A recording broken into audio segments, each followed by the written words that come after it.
Durante 3 siglos, estos ingeniosos diseños han sido la máxima expresión de la búsqueda de la excelencia técnica.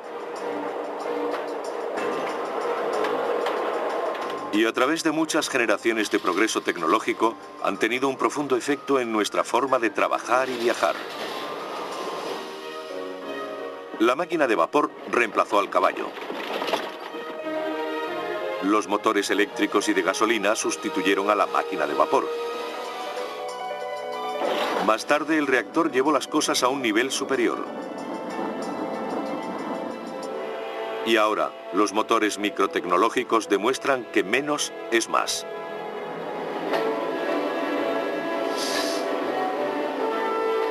Este proceso de siglos se inició cuando la máquina de vapor marcó el comienzo de la revolución industrial.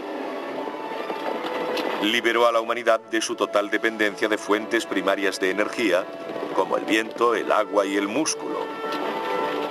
Las máquinas de vapor se usarían para impulsar maquinarias de fábricas, trenes, barcos, tractores y automóviles. El primer medio de transporte que utilizamos fueron los animales. Cuando se inventó la máquina de vapor, pudimos mover más volumen, más rápido y de forma más segura que cuando se hacía con animales. Eso fue un cambio enorme. La gente se sentía menos atada a las pequeñas ciudades. Podían vivir en el campo y seguir conectados con la ciudad. En un motor de émbolo, el vapor entra por un extremo en el cilindro y lo empuja hacia atrás. Luego entra por el otro extremo, empujándolo hacia el lado contrario.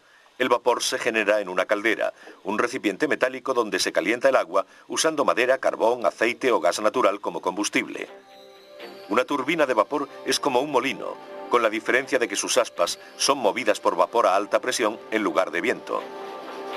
Aún hoy, las turbinas de vapor son muy utilizadas. De hecho, se emplean para generar la mayor parte de la electricidad que consumimos. El científico griego Herón de Alejandría construyó la primera máquina de vapor del mundo hace unos 2000 años. Básicamente se trataba de una esfera metálica con 2 boquillas opuestas. Cuando se introducía vapor en la bola, esta daba vueltas. Herón expuso su invento en el Serapion, un museo de Atenas, donde entretuvo a los visitantes durante años, aunque solo fue considerado un juguete interesante. En 1705, 2 ingenieros británicos, Thomas Avery y Thomas Newcomen, crearon una gran máquina de vapor que podía utilizarse para bombear el agua de las minas de carbón inundadas. Empleaba un émbolo que subía y bajaba dentro de un cilindro hueco.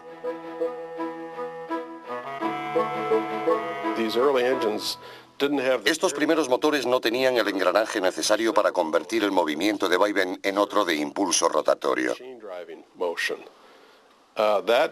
Eso no sucedió hasta la década de 1770, cuando James Watt desarrolló la máquina de vapor más famosa del siglo XVIII. James Watt, un profesor de la Universidad de Glasgow, inventó varias mejoras, haciéndola mucho más práctica para mover maquinaria. Su regulador centrífugo o de bolas se expandía a medida que el motor iba más rápido. La fuerza centrífuga hacía que las pesadas bolas metálicas se separaran, cerrando una válvula que lo desaceleraba. Y a medida que se expandían, controlaban el movimiento del vapor en el cilindro. Se trataba de un dispositivo muy eficiente para evitar revoluciones excesivas y, aún más importante, para mantener un movimiento uniforme y regular. En 1800, más de 1.500 máquinas de vapor funcionaban en Europa y los Estados Unidos. Además de bombear el agua de las minas, también impulsaban las máquinas de las fábricas. Gran Bretaña fue la primera nación occidental y del mundo realmente en industrializarse. Y mucho de lo que allí se creó se desarrolló a partir de la invención de la máquina de vapor. En 1830 los barcos de vapor atravesaban regularmente el Atlántico. Los primeros no eran muy diferentes de los de vela de ese periodo. Tenían altos mástiles y velas, pero la gran diferencia era la enorme rueda de paletas en medio del barco. Movida por una máquina de vapor, proporcionaba potencia extra al girar en el agua. La mayoría de los barcos de vapor y los posteriores ferrocarriles redujeron radicalmente el tiempo para recorrer largas distancias. El político norteamericano Chancy Calhoun a menudo hablaba de conquistar espacio. Y básicamente eso es lo que hicieron estas máquinas. Ayudaron a conquistar espacio. Acortaron distancias entre dos lugares. Eso fue particularmente cierto en el caso de las máquinas de vapor cabalgando sobre raíles de acero que abrieron la entrada al oeste americano en 1800. En 1860 había casi 50.000 kilómetros de vías en Estados Unidos y en 1869 se puso el clavo dorado en Promontory Point, Utah, para unir las vías de la Unión y la Central, procedentes de las costas este y oeste. En Norteamérica la mayoría de los trenes de la época eran tirados por locomotoras 4x0 con 4 ruedas conductoras y 4 motrices. Pesaban 50 toneladas.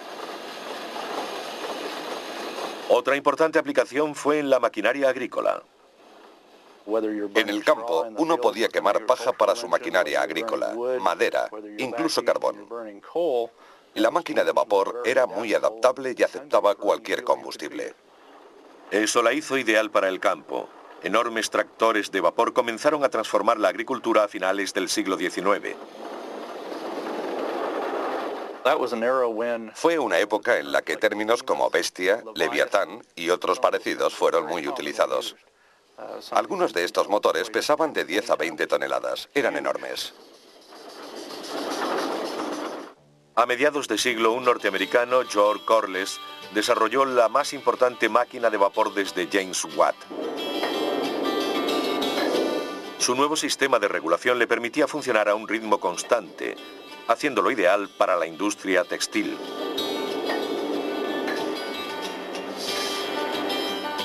Este motor de Corliss, recientemente restaurado, fue uno de los 3 instalados en un molino de azúcar al sur de California en 1911.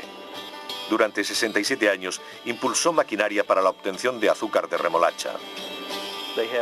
Tenían vapor para cocer y limpiar las remolachas. Movía toda la maquinaria y un generador de la fábrica. Así tenían luz y energía para todo lo demás.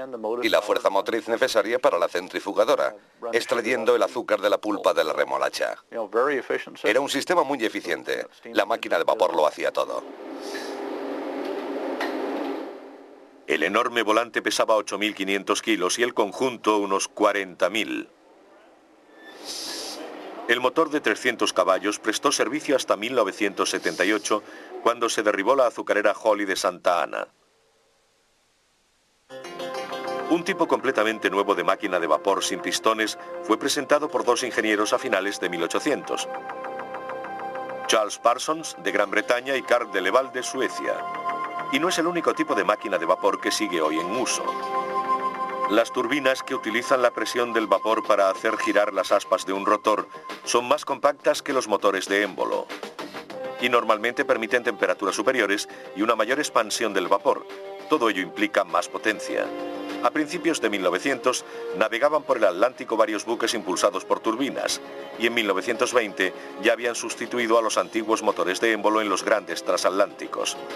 Desde el Queen Mary, votado en 1934, hasta el Estados Unidos, votado en 1951, eran propulsados por turbinas de vapor. Actualmente, portaaviones y submarinos de la Marina estadounidense son propulsados por turbinas de vapor con combustible nuclear. Es muy probable que el televisor que ahora mismo está mirando funcione gracias al vapor. La mayoría de las centrales eléctricas, sobre todo en Estados Unidos, utilizan turbinas de vapor, incluyendo las nucleares como esta. El generador de la central eléctrica de hecho es de vapor. Sea su fuente de calor de origen nuclear, carbón o gas natural, se trata de una máquina de vapor. Resulta algo irónico que todavía usemos una tecnología que fue inventada hace casi 200 años.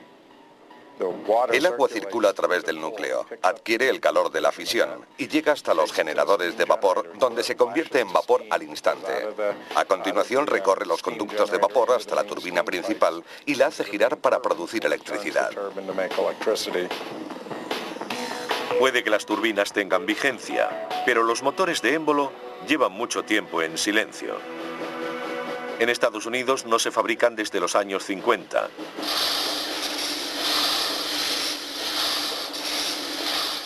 Pero su sonido llena el Museo de Motores Antiguos en Vista, California, cerca de San Diego, donde hay docenas de máquinas funcionando.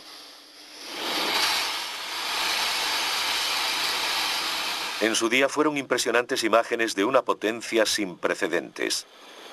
Pero hubo grandes errores que convirtieron a estos enormes monstruos en dinosaurios. La transferencia de calor es un proceso lento, y en las máquinas de vapor hay que transferir el calor desde un fluido caliente, concretamente gases de combustión, al fluido que realmente produce la potencia, el vapor. Se advirtió que utilizando motores de combustión interna en los que el fluido que se expande y el que genera el calor es el mismo, la mezcla carburante, se obtenía más potencia con un motor más pequeño. Pero antes de la aparición del motor de combustión interna, surgió otra nueva máquina para ayudar a mover el mundo que no quemaba combustible. A continuación, el eléctrico se gana un lugar entre los motores del mundo. Cuando se extendió el uso de las máquinas de vapor a principios del siglo XIX, eran muy potentes. Pero esa potencia tenía un precio. También eran muy peligrosas. Para obtener la máxima potencia, sus calderas tenían que contener vapor a altas presiones, y no siempre estaban a la altura. En el siglo XIX había problemas con las explosiones de calderas. Solían ocurrir accidentes en los que moría mucha gente. Robert Sterling, un clérigo escocés, estaba cansado de ver a sus parroquianos resultar heridos o muertos por explosiones de máquinas de vapor. Así que decidió hacer algo. Mitad inventor, mitad predicador. Un hombre renacentista, fue un tipo increíble. Sterling desarrolló un motor totalmente nuevo, en 1816, al que llamó de aire caliente. Hoy es conocido como motor Sterling. Los motores que desarrolló eran de baja presión. En su interior no había nada a alta presión que pudiese explotar, incluso si la máquina se estropeaba. Los motores Sterling funcionan calentando una parte del mismo motor y enfriando otra. En su interior hay un mecanismo que hace circular el aire entre el lado caliente y el frío. Cuando está en la parte caliente, el aire se expande y empuja un pistón. Y cuando pasa por el lado frío, se contrae tirando del pistón. Pero había un problema con el invento del reverendo Sterling. Los metales utilizados en el siglo XIX no aguantaban bien el calor para que fuese tan duradero como la máquina de vapor. Los metales no aguantaban la alta temperatura de la llama continua. La caldera es la parte de la máquina de vapor que está expuesta a la llama continua, mientras que en el Sterling es el cilindro, una parte diferente. Pero con la metalurgia moderna, algunos creen que el motor Sterling ahora podría ser viable. Brent van Arsdale fabrica pequeños motores de demostración que revelan las capacidades del invento del reverendo Sterling. Uno de ellos funciona con el calor desprendido de una taza de café. Pero lo más sorprendente es que también funciona con el aire frío de un cuenco lleno de hielo. Todo lo que necesita es una diferencia de temperatura. Lo único que hay que hacer es mantener una parte fría y la otra caliente. Funcionan en cualquier sitio donde sea posible mantener la diferencia de temperatura. Este motor Sterling puede funcionar con el calor de la palma de la mano.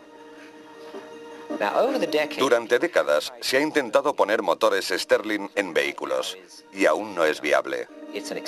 Son caros, mucho más que los alternativos de gasolina o diésel. Y es muy difícil que sean eficientes debido al continuo cambio de régimen, ya que el conductor va reduciendo o acelerando.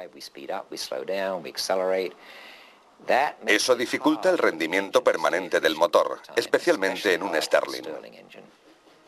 El vapor y los motores Sterling del siglo XIX pronto tuvieron un nuevo competidor que ayudó a impulsar la revolución industrial. Y hoy aún sigue con nosotros. No tenemos máquinas de vapor en nuestras casas, pero sí muchos aparatos eléctricos. Mire a su alrededor, verá que tiene cantidad de ellos. Relojes, aire acondicionado, equipos de música, vídeos, ventiladores, aspiradoras, batidoras. Y por supuesto no olvidemos el cepillo de dientes. Todos son accionados por motores eléctricos. Sin ellos ni siquiera podríamos hacer esta entrevista. Más valdría quedarse en la cama, salvo que uno quisiera volver a los días de los carros y los caballos. A diferencia de la mayoría de los motores que utilizan algún tipo de combustión para crear calor, el eléctrico funciona por un principio completamente diferente. Cuando la electricidad fluye a través de un cable, se crea un campo electromagnético. Ello significa que temporalmente ese cable se convierte en un imán, y cuando se corta la electricidad deja de serlo. Si se conecta al revés, se invierten los polos. Y esto es lo que repetidamente hace un motor eléctrico usando la fuerza magnética para crear movimiento. Crea un campo magnético. Se mueve como Doug y yo lo estamos haciendo. La corriente pasa por el campo magnético y por la bobina, haciendo que esto gire. Naturalmente, los motores eléctricos necesitan electricidad. Así que su historia comienza con los pioneros de este campo. En 1824, Michael Faraday patentó la corriente continua y su motor. En 1888, el excéntrico genio Nikola Tesla patentó la corriente alterna y el suyo. Hoy en día ambos están en uso. Si funciona con pilas es de corriente continua, si se enchufa en la pared es de corriente alterna. Tesla fue el primero que introdujo el concepto de corriente alterna, que consiste en el cambio de polaridad 50 o 60 veces por segundo. Pero Edison no creía en ello y despidió a Tesla, que fue a trabajar con George Westinghouse. Tesla estaba en lo cierto. La corriente alterna podía ser transportada a muchos kilómetros, mientras que existían limitaciones significativas para la distribución de corriente continua. George Westinghouse adquirió las patentes para el sistema de corriente alterna de Tesla, y en 1891 montó la primera línea de corriente alterna de alta tensión en California, conectando San Antonio Canyon con Pomona y San Bernardino. En 1894, Westinghouse empezó a fabricar otro de los inventos de Tesla, el motor de corriente alterna. Los primeros equiparon a algunos de los coches primitivos junto con las máquinas de vapor y los motores de combustión interna que usaban combustible como la gasolina para mover un pistón. No creo que nadie supiera, al menos durante la primera década de la existencia del automóvil, cuál sería el ganador. Alrededor de 1912 finalmente se impuso el motor de combustión interna. Irónicamente, gracias a la adición de uno eléctrico, al que se llamó motor de arranque. Esa era exactamente su función, dar el primer impulso a los pistones sin que el conductor saliese despedido, o peor. Hasta entonces había que hacer girar el motor para que arrancara. No solo era difícil, sino peligroso. Podía romper con facilidad los huesos del brazo, y si daba un tirón de la persona, podía hacerle mucho daño. Sin embargo, el motor de arranque lo cambió todo, marcando la desaparición del automóvil eléctrico y el de vapor. Como con la manivela, el motor de arranque iniciaba los ciclos de compresión y combustión necesarios para que el motor funcionase por sí solo. Algunos de los mayores motores eléctricos se hicieron para los ascensores. En 1933, Westinghouse construyó los más rápidos del mundo para el Rockefeller Center de Nueva York. En 1972, instaló los ascensores en el que era por aquel entonces el edificio más alto del mundo, la Torre Sears, en Chicago.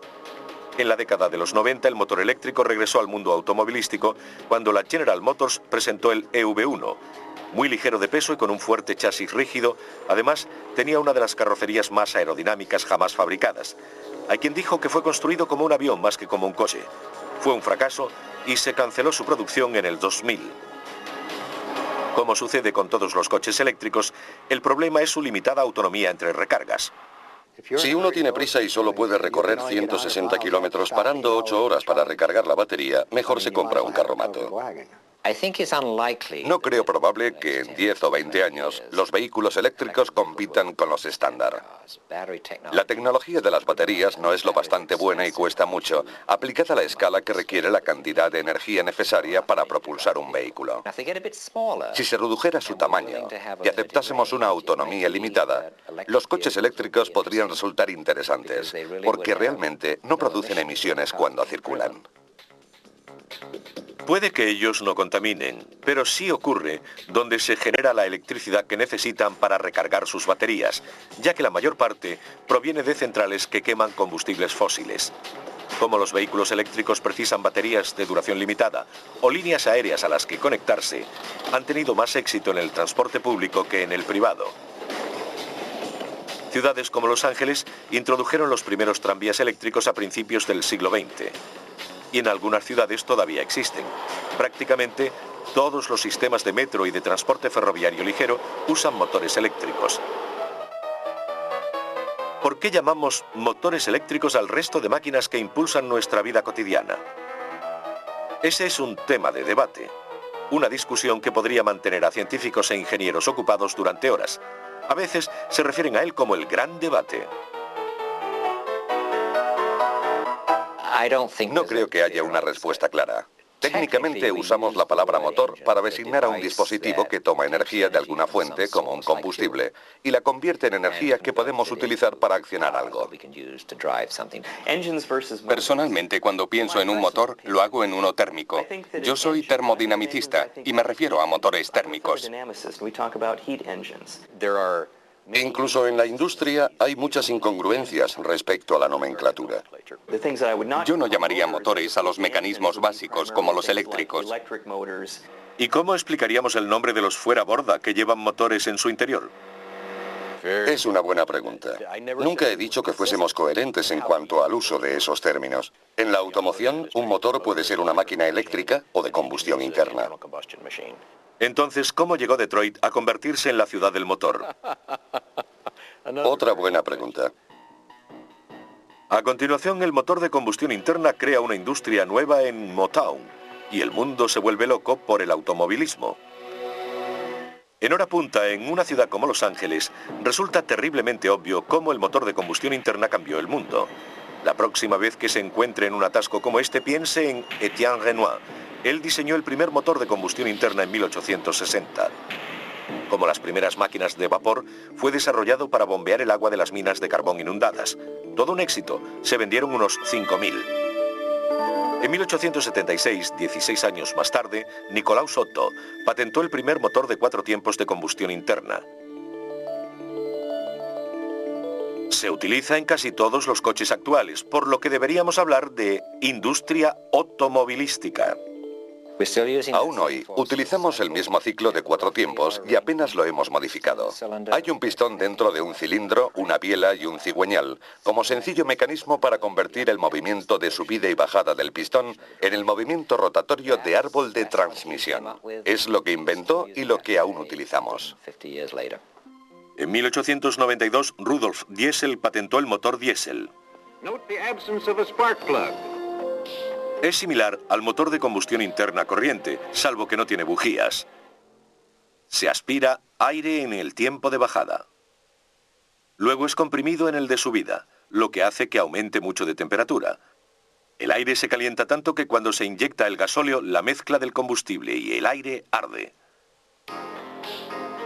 Mercedes-Benz produjo en serie los primeros automóviles diésel en los años 30. Por su robustez y potencia, los motores diésel de los distintos fabricantes son ampliamente utilizados en grandes camiones y maquinaria pesada. A medida que evolucionaban tanto los de gasolina como los diésel, cambiaron la forma en que se construían las ciudades. También cambiaron la forma de combatir. En la Segunda Guerra Mundial, la producción alcanzó un récord máximo en Estados Unidos. Los nuevos motores hechos en Detroit impulsaron el esfuerzo bélico. Los industriales norteamericanos utilizaron su equipamiento y conocimientos para fabricar 4 millones de motores de todo tipo y tamaño, para camiones, tanques y aviones. La construcción de esta fábrica kilométrica a las afueras de Dearborn, Michigan, costó al gobierno $65 millones. Bajo la dirección de Henry Ford produjo 57.000 motores de avión y 9.000 bombarderos. Otras plantas de Ford produjeron 250.000 de tanques y jeeps. Al confiar en los motores de pistones para nuestros cazas y bombarderos, la industria automovilística adaptó sus instalaciones de fabricación para estas aplicaciones. Y la producción de coches disminuyó mucho. Hasta los años 50, la mayor parte del desarrollo del motor se concentraba en hacerlos más potentes y baratos de fabricar. Más tarde apareció en el horizonte algo llamado humo, y por ello la tecnología tuvo que acelerar en una dirección diferente.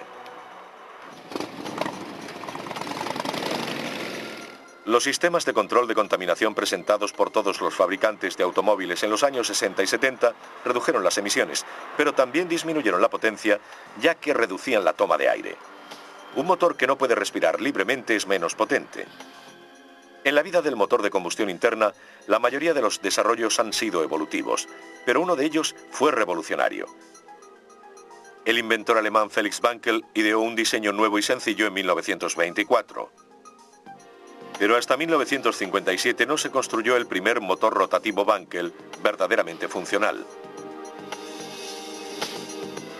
Era una innovación espectacular. Gracias a su movimiento giratorio, en vez del de subida y bajada como el de pistones, reducía drásticamente la vibración. A lo largo del tiempo, mucha gente ha intentado idear una geometría mejor. Hay algunos aspectos negativos en esta sencilla disposición de cilindro, pistón y biela. La masa se mueve arriba y abajo y de esa forma es difícil evitar la vibración resultante. Pero hasta ahora, con la sola excepción de Wankel, nadie ha inventado una geometría que alcance producción mundial. Es este rotor de forma más o menos triangular el que se mueve dentro de un contenedor, pero no simétricamente. Está descentrado y al girar, el rotor triangular comprime o expande, igual que el pistón con su movimiento de subida y bajada en el cilindro. Me siento muy unido al motor rotativo, sin duda alguna.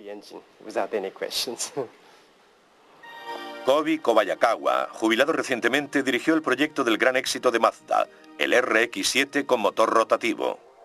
Esta es la única parte móvil del motor rotativo. No tiene válvulas de admisión o escape ni árbol de levas. Básicamente solo hay dos partes móviles, los dos rotores.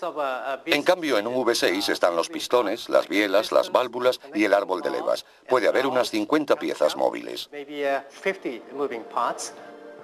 En 2001 Mazda completó el desarrollo de un nuevo modelo de motor rotativo llamado RX-8. Puede parecer pequeño, pero con sus 255 caballos puede competir con otros mucho mayores de pistones. Es el único coche de serie que carece de pistones. Kobi Kobayakawa habló con Felix Wankel pocos años antes de la muerte del inventor, en 1888. Yo le admiraba desde hacía muchos años. Su forma de ver el motor rotativo de Mazda siempre fue como la de un padre a un hijo.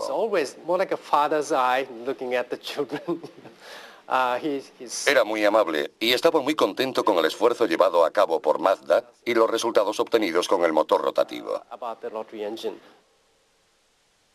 Felix Wankel estaría orgulloso de que la idea innovadora que tuvo en 1924 siga girando. A continuación, diminutos ingenios que hacen que un ácaro del polvo parezca un monstruo. Recibe el nombre de microtecnología y es lo más pequeño en máquinas y motores.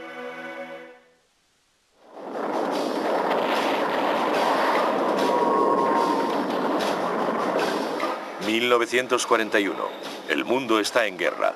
Es el momento de un nuevo avance tecnológico. Aparece el reactor.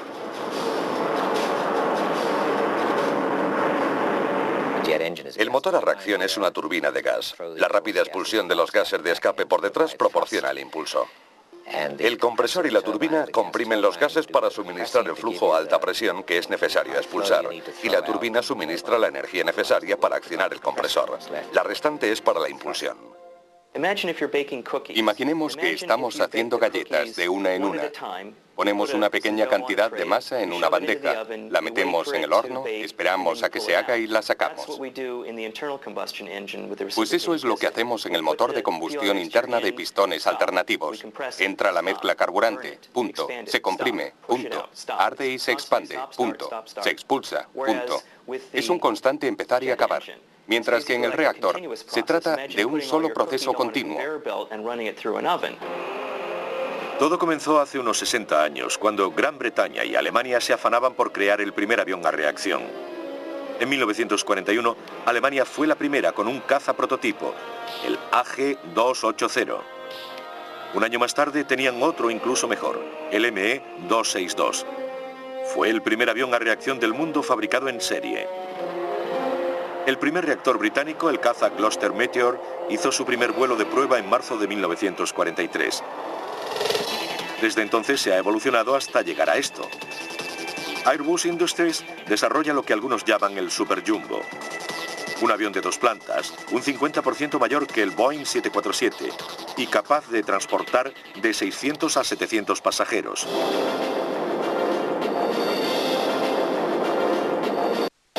Al principio de su desarrollo, los cohetes y los motores a reacción estaban estrechamente relacionados. La gente hacía poca distinción entre ellos. Un cohete es parecido a un reactor, a diferencia de que lleva su propio suministro de oxígeno para la combustión. Los aviones a reacción toman el oxígeno del aire. Los cohetes lo obtienen del tanque de oxígeno que llevan a bordo, lo que significa que pueden volar por el espacio, donde no hay oxígeno. A los experimentos con cohetes de Robert Goddard en Estados Unidos a principios de los años 30, le siguieron los de Werner von Braun en la Alemania nazi, que le llevó al desarrollo de los cohetes V2, que cayeron sobre Gran Bretaña durante la Segunda Guerra Mundial. We knew that we had created a new means of warfare.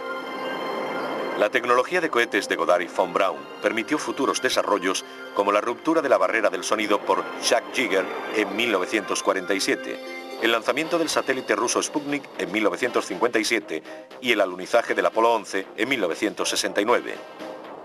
Hoy los tres cohetes principales que impulsan la lanzadera espacial originan un empuje equivalente a 37 millones de caballos. Es lo que producirían 23 presas Hoover juntas. Los motores consumen casi 250.000 litros de hidrógeno líquido por minuto. Son móviles y se utilizan para controlar la lanzadera durante el vuelo. También proporcionan empuje adicional durante el lanzamiento, complementando a los dos enormes cohetes propulsores que caen al mar tras el despegue. Durante décadas, los nuevos avances tecnológicos han llevado a la creación de mayores motores. Pero uno de los campos de investigación actuales más excitantes implica la creación de unos diminutos que caben en la punta de un dedo. La microtecnología es un área de investigación en creciente expansión que surge a partir de la miniaturización de los componentes electrónicos. Algunas de estas técnicas se usan para construir motores microtecnológicos. Hay muchas ventajas en reducir el tamaño de las cosas. Al miniaturizar algo, el peso baja, la dimensión elevada al cubo. Pero la fuerza propulsora disminuye a la dimensión al cuadrado. Así que a medida que se reduce de tamaño, aumenta la propulsión respecto al peso.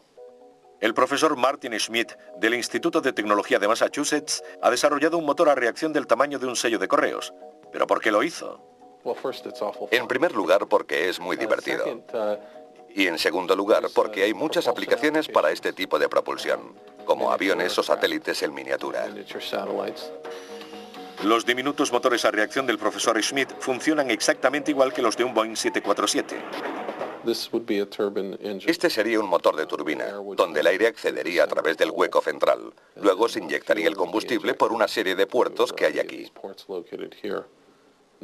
El aire y el combustible se mezclarían a través de un compresor en un volumen de combustión que está alrededor, en esta parte. Y luego pasaría a través de la turbina para acabar siendo expulsado por aquí. Dentro se encuentra este pequeño disco que gira a 1,5 millones de revoluciones por minuto. Los científicos del Instituto de Tecnología de Massachusetts creen que este motor podría impulsar un avión diminuto con una envergadura de unos 8 centímetros. Cientos de estos baratos microreactores desechables podrían servir para misiones de reconocimiento de las Fuerzas Armadas o para el estudio climático. Otra aplicación en la que los científicos tienen grandes esperanzas es la generación de electricidad para sustituir a las pesadas y menos eficaces baterías de los ordenadores portátiles, por ejemplo. Algunos científicos trabajan en nuevos conceptos de micromotores que aún no existen a tamaño real. Nuestro objetivo es crear un dispositivo del tamaño de un botón que esperamos genere unos 50 milivatios, suficientes para alimentar un teléfono móvil o una agenda electrónica. Varios juntos servirían para un ordenador portátil. Si tomamos una mezcla de aire y combustible, la introducimos en el centro de la espiral de intercambio de calor y la quemamos, podríamos utilizar gases resultantes de la combustión para precalentar la mezcla entrante. Se puede obtener combustión en situaciones donde no haya llama.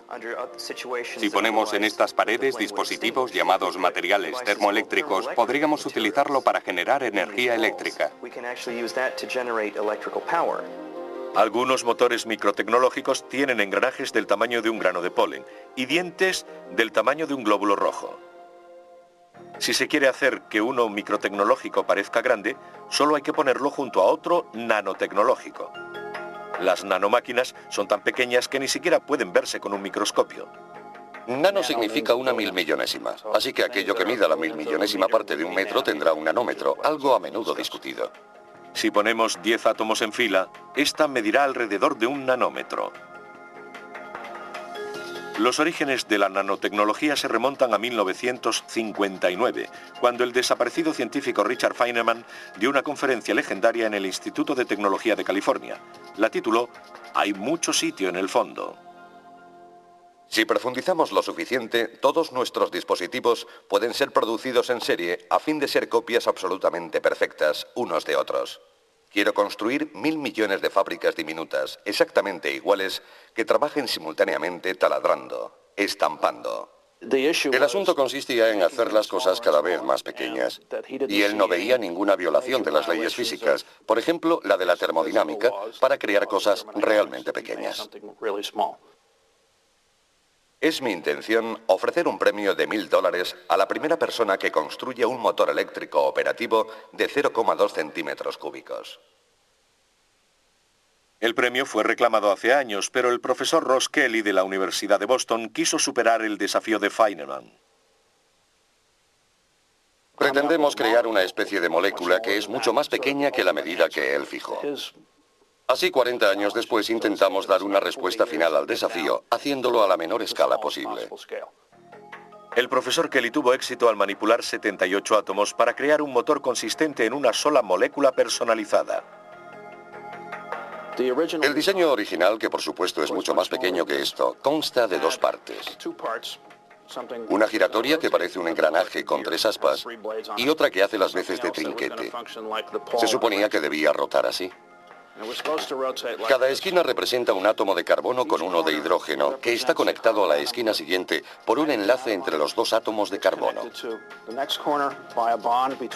La siguiente esquina también se une al otro mediante un enlace entre los átomos de carbono, y gracias a las leyes de la química se puede predecir la longitud de las distancias y la geometría.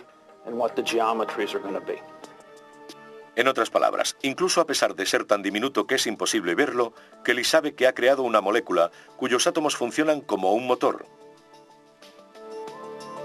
Le llevó 4 años desarrollar su molécula motora, pero ahora puede producirse en grandes cantidades, muy grandes. Sí, teníamos un matraz con unos 1000 millones de moléculas motoras aproximadamente. Pueden fabricarse tantas como se quiera, trillones y trillones. Creo que la manipulación a nivel micro y nanotecnológico tendrá un gran impacto, permitiéndonos construir un número casi limitado de dispositivos y sistemas. De hecho, estos tendrán tantas aplicaciones como las tuvieron los construidos durante la Revolución Industrial. A continuación, los coches que pueden combinar lo mejor de ambos mundos, híbridos impulsados por un motor de gasolina y otro eléctrico. Híbridos. Hay quienes los ven como el futuro de los automóviles. En los híbridos como el Prius, presentado por Toyota en 1997, los motores pueden propulsar el coche de forma independiente o conjunta. Para reducir las emisiones, el eléctrico se utiliza para impulsar al vehículo hasta los 25 km/h aproximadamente. Luego entra en acción el de gasolina. Los coches eléctricos no contaminan, pero el problema es que tienen que ser recargados constantemente. Los híbridos ofrecen las ventajas de los coches eléctricos y no hay que enchufarlos a los lugares de recarga, porque lo hacen mientras están en movimiento. Es regenerativo. Toma la energía de las ruedas y a través del motor vuelve a la batería. Con el frenado regenerativo, el coche desacelera usando su motor eléctrico como un generador. Esto crea una resistencia en la tracción y carga la batería. En otras palabras, funcionando como un freno, el generador crea energía en lugar de desperdiciarla en forma de calor desprendido, como los frenos normales. A medida que doblamos la esquina, la aceleración inicial es motora. Y a medida que piso el acelerador, comienza a funcionar el motor. El verde es carga, el rojo es potencia. Si dejo de pisar el acelerador, el motor se desconecta. La energía fluye desde las ruedas a través del motor hasta las baterías. Honda, rival de Toyota, empezó a vender este híbrido biplaza llamado Insight en el año 2000. Ambos cuestan unos 17.000 euros. En Japón se han vendido más de 34.000 híbridos desde 1997. Son más caros porque tienen unas baterías y un motor añadidos que hay que sumar al normal de gasolina. Y los beneficios dependen del tipo de conducción que ofrezcan estos vehículos.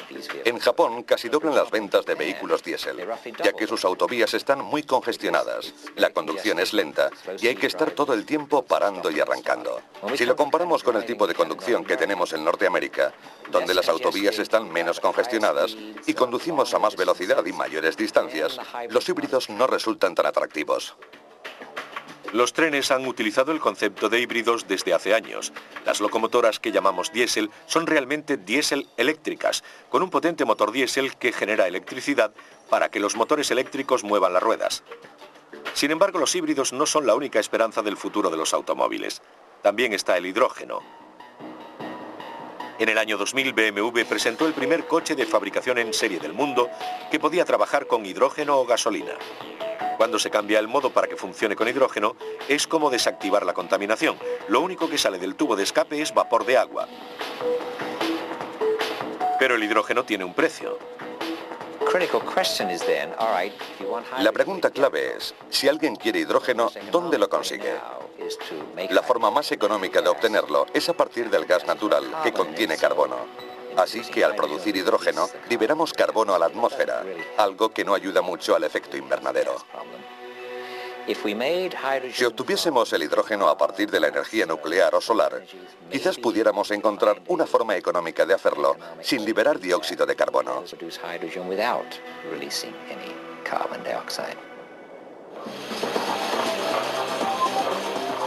Desde las máquinas de vapor hasta los motores Stirling, de los pistones a las turbinas. Estudiar la historia de la tecnología del motor es un peregrinaje gratificante. Un viaje al panteón de los mayores logros tecnológicos del hombre. Desde que Herón construyó su primera máquina de vapor en la antigua Grecia, la humanidad ha quedado fascinada con los últimos motores. Lo hice porque pensé que sería ingenioso. No pensé mucho en sus aplicaciones. Sin duda, esa fascinación nos mantendrá conectados al futuro e impulsará nuestra habilidad para seguir cambiando nuestro mundo, inventando nuevas clases de motores, aunque no estemos seguros de para qué servirán.